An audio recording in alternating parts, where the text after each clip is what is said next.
Today, Texas A&M fired longtime head coach. I guess maybe not longtime head coach, but it felt like Jimbo was there for a while. But Jimbo Fisher was fired today. Obviously, I'm sure a lot of you have seen it. Paid $76 million not to be there. AD Ross Bjork came up with some comments. Joe, I know that you can read them, but I'm just summarizing here, saying that we felt like we weren't moving in the right direction, that things had been stale, and that we had to make a move. I agree with him. Joe, 2 weeks ago on the show on a Sunday, I came out here and said, Joe, I'm done. When they lost to Ole Miss, I came out here and said, I'm done. Actually, It might have been last week.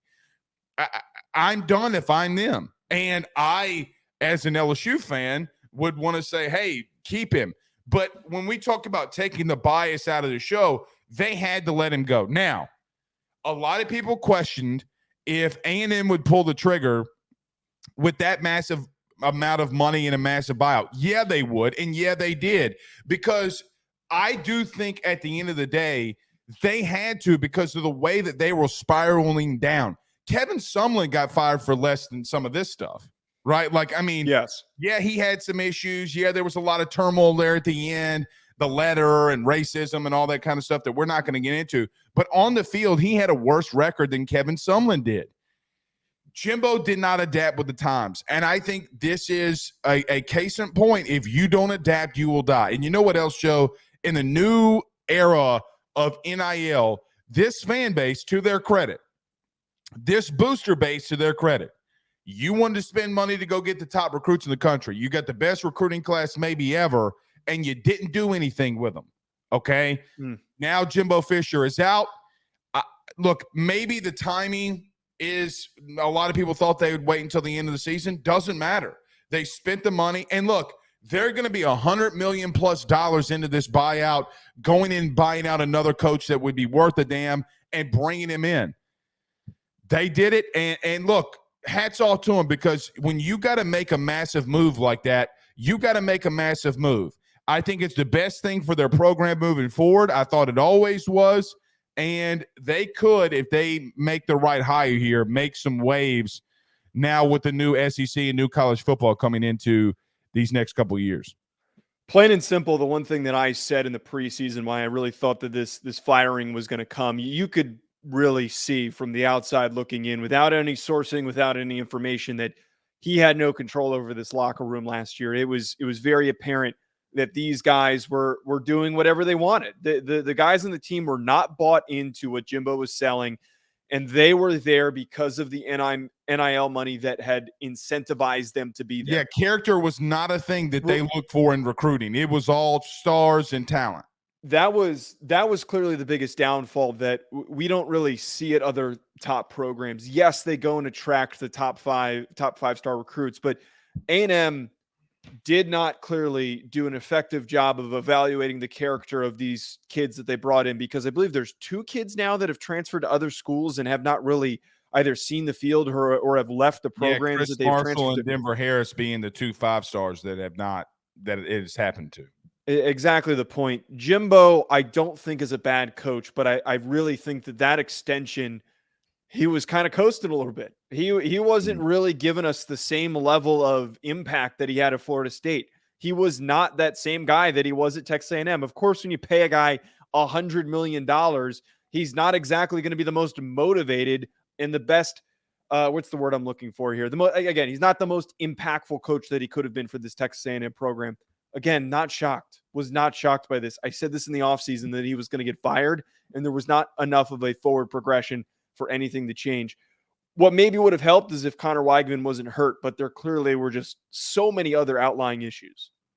Well, look, I don't know if Weigman not being hurt, they beat Ole Miss, because, and I know A&M fans will push back on that, okay? But the bottom line is Jimbo's going to find ways for you to lose games, and he's done that his whole career. Joe, he's averaging losing, okay, about 3 SEC games and an 8-game schedule per year.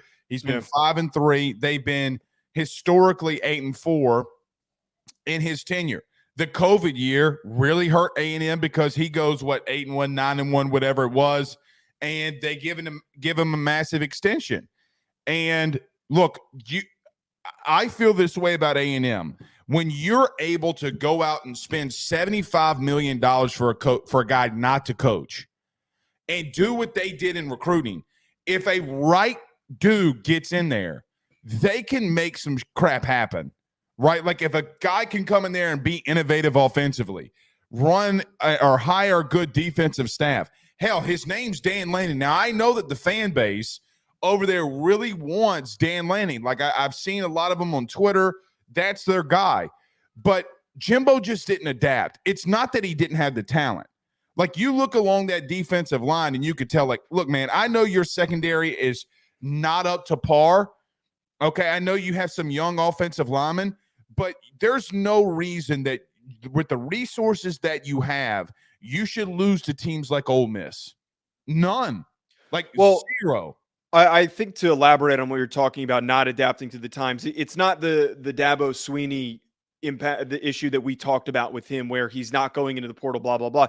His issue was that last year he was calling an archaic offense that was not modernized, that was not up to modern standards of college football and was redundant. It was incredibly redundant. He brought in Bobby Petrino. And one of the things that we talked about so much during this offseason with Petrino is how much free reign is Petrino going to get? And I'd be willing to bet that we could find out by asking Petrino, now that this thing has collapsed, that Jimbo probably had a pretty strong hold on things. I would be willing to bet that he was. I don't know. They micromanaging. They opened it up a little bit differently. They didn't a little bit differently though. I just don't feel like how much better was that offense really? You know, this final year, last year.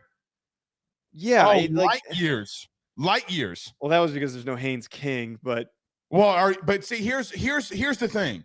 Are you watching Haynes King at Georgia Tech? Well, we saw how he played yesterday. He did not play very good yesterday. Okay, fine. I digress. He's better at Georgia Tech this year than he was at any point under Jimbo. Good point. It's a fair point. Okay, so yes.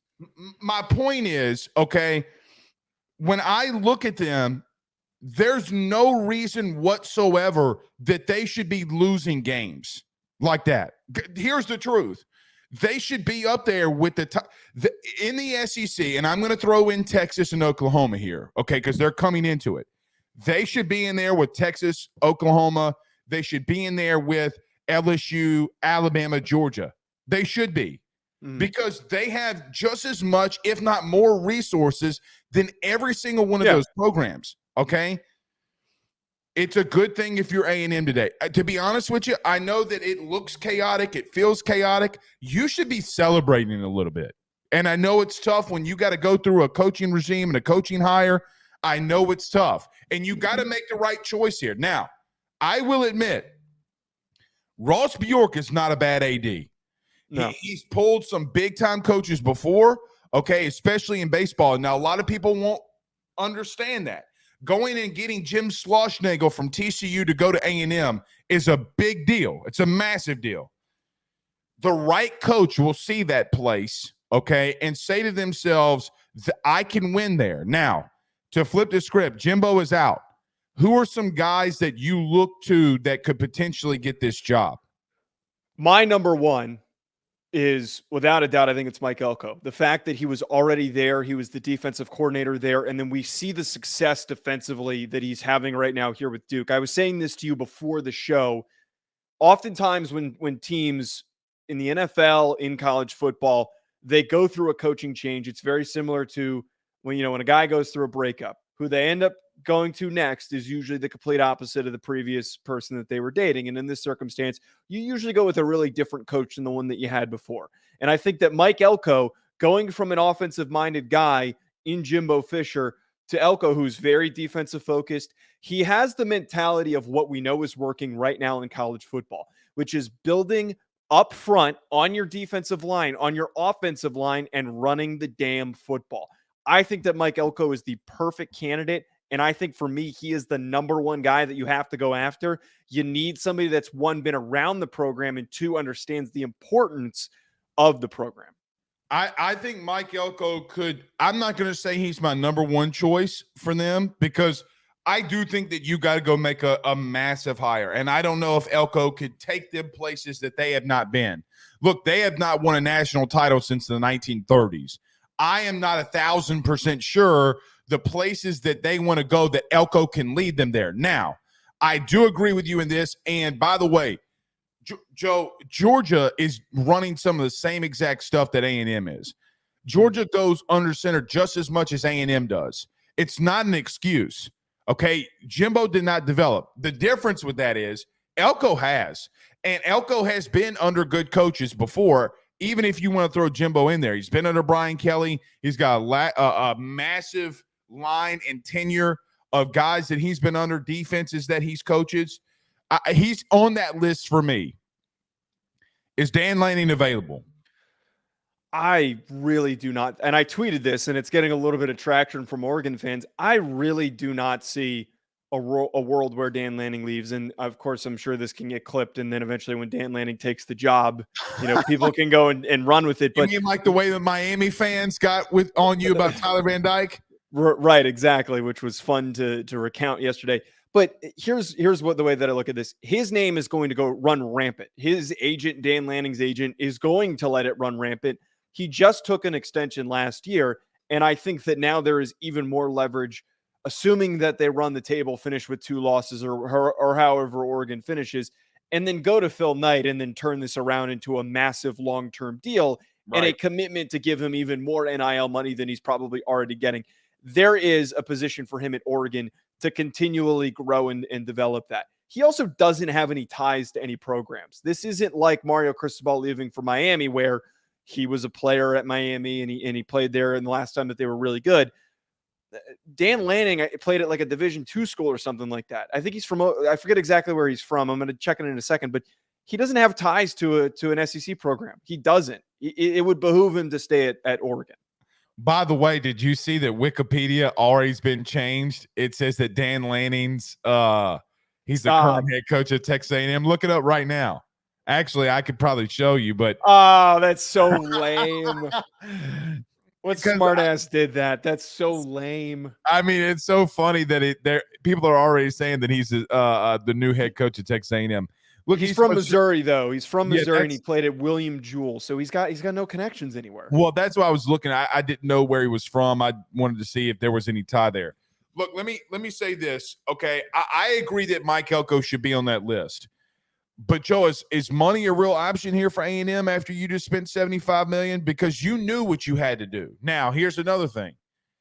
The first thing when I woke up this morning and started seeing some of the rumblings, and then finally Billy Lucci at Texags was the one that broke the story, I literally asked myself the question, do you make that move if you don't have your dude?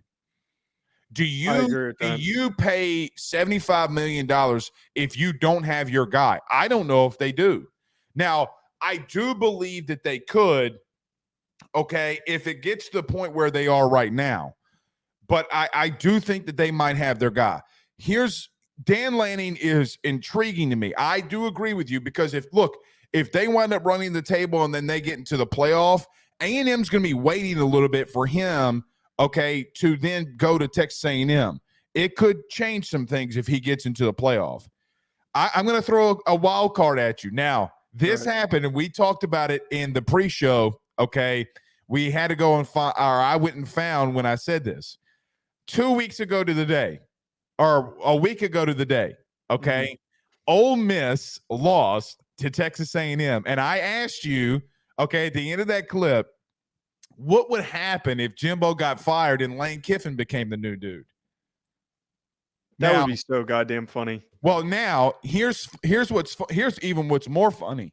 Okay, at the end of the game last night, after the outright splattering that Georgia put on, okay, Ole Miss, Lane Kiffin was in his post-game press conference and said, "We have to be able to recruit better. We're not getting the athletes here." And I do think that aggravates him enough. Now, I don't know if they buy him out. I don't know how all that would go. This is way too early. But I do think that that's really interesting that he said that. What a crazy turn of events that would be if Lane Kiffin would be the next head coach of A&M. Here is the one thing, and this is one I've been racking my brain on. You just it's on every list. It's on every freaking list that's out there right now. And you just kind of go, maybe. But I think that the reality why this is, I would think, the most likely of any of these options here. is because he's done this before. He has bailed on another team after a couple of years of building him up. He has just dipped. He did this to go to USC. I don't think that he would hesitate to do this. I really don't. I don't. Come on. He's done it before. Out of any of the coaches that we could bring up, he's got the track record on bailing on a team to just go to the next job. That's it would be also money. Well. So here's the thing with Lane. Mm-hmm. They're getting sued for $40 million. Okay, and they have that lawsuit. Lane really want to leave right now? That's actually a really good point. That's a really good point. Does he really want to leave? I mean, because here's it's brought up in court too, because then the counters, the lawyers who are bringing this up could say he clearly doesn't care about the kids. Would Ole Miss fight for him? No. Well, then I mean, could Texas A&M then promise to? They get every lawyer in the state of Texas to go fight for Lane if that happened. Oh my God. Here's a guy that I think is a sleeper that I really think needs to get a look here. I know that Kansas has not. A lot of people have not been looking at them. Lance Leipold would do some absolutely unbelievable things at A&M. Now, it wouldn't be the big-time name that everybody wants. Lance Leipold is a dude, and he would get that program going in the right direction. Look what he's doing at Kansas. He's not on anybody's list, but if I'm A&M, Lance Leipold would be a guy that I would absolutely talk to and see if he'd want this job. I like the Leipold name thrown in there in the mix for this one because you look at their situation, they need somebody who can build the groundwork, can slowly build this thing up to a successful position. And you look at his track record. He was at Wisconsin Whitewater, turned them into a powerhouse. I believe it was Wisconsin Whitewater. And then he went to Buffalo, turned them into a competitive MAC team, and then ends up at Kansas now, where if it wasn't for a quarterback injury yesterday, they'd be the second, third best team in the Big 12 right now. So I think that one is a really good one to bring up because it fits their needs exactly. It's been said that he doesn't want to leave Kansas, but that's hearsay. Every coach says that they don't want to leave so that they have leverage. If he's getting paid anything, $40 million more to go to Texas A&M, he will leave Kansas. Right. Okay. I want to throw out my second one here. All right. I tweeted, this guy's name hasn't been brought up once. Eli Drinkwitz. Why hasn't Eli Drinkwitz's name not been brought up? Look what he's done at Missouri, which he would not fit Texas. Why do you think that though? Regionally, it's not far from Missouri. I know I'm kind of making an assumption. It's not a regional thing. It's a fit. He does not fit the state of Texas. You think that some of the other candidates we've brought up would fit better than Lance Leipold? I just look at what he's done, man. I think Lane would get a pass, and I think Lane's weird enough, okay, because Lane is out there and he'd bring attention, and there's a lot of weird shit that happens at A&M. I think he'd be a pass, but there's not another coach that we named that would not be a fit. Eli Drinkwitz, to me, does not feel like a fit. Is that your one out of left field?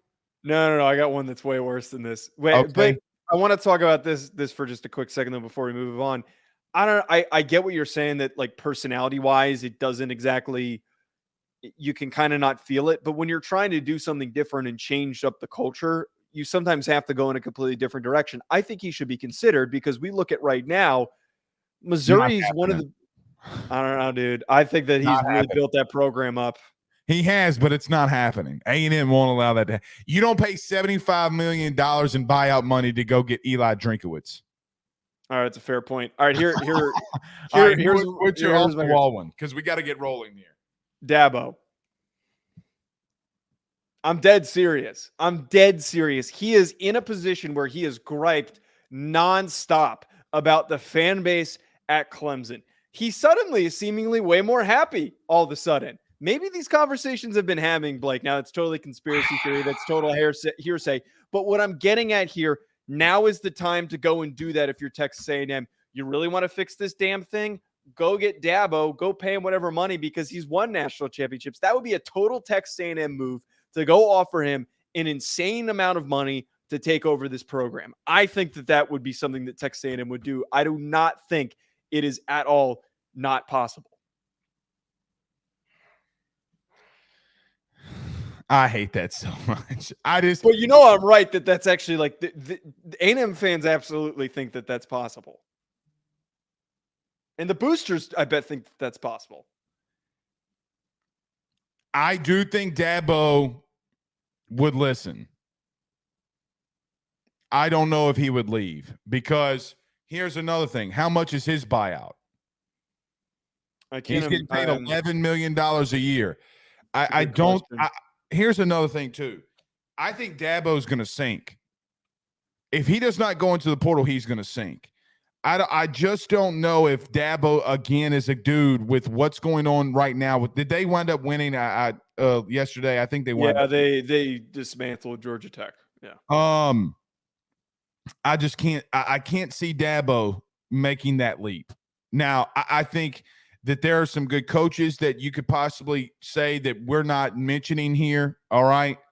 I just don't know if Dabo would leave Clemson. He's been at Clemson longer. Everyone said that about Brian Kelly, but no one thought Brian Kelly was going to leave. That Brian Kelly was literally the perfect man for Notre Dame. It was an Irish guy from Ohio, and LSU convinced him to come.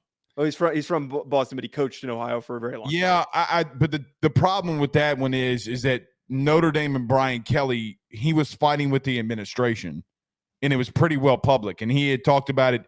And Dabo's not fighting with the AD. He's fighting with the fan base, though. Yeah, but fighting with the fan base and fighting with the administration are two completely different things. Let me tell you something. So for example, I don't think that compares, because Brian Kelly is about to fire his DC, and LSU will pay whatever they got to pay to win. Notre Dame will not. You had a chance to go get Andy Ludwig, and you didn't. Okay. I thought he's been very verbal, though, about his frustration with the way that the fans have treated him. And I think that if there was a time, I bet there's at least a conversation that happens. Michael in the chat said, what about Glenn Schumann, the DC at Georgia? That's one I've seen. I think that would make a ton of sense. I mean, if you can't get Dan Lanning, you might as well go get the guy who replaced Dan Lanning. Very true.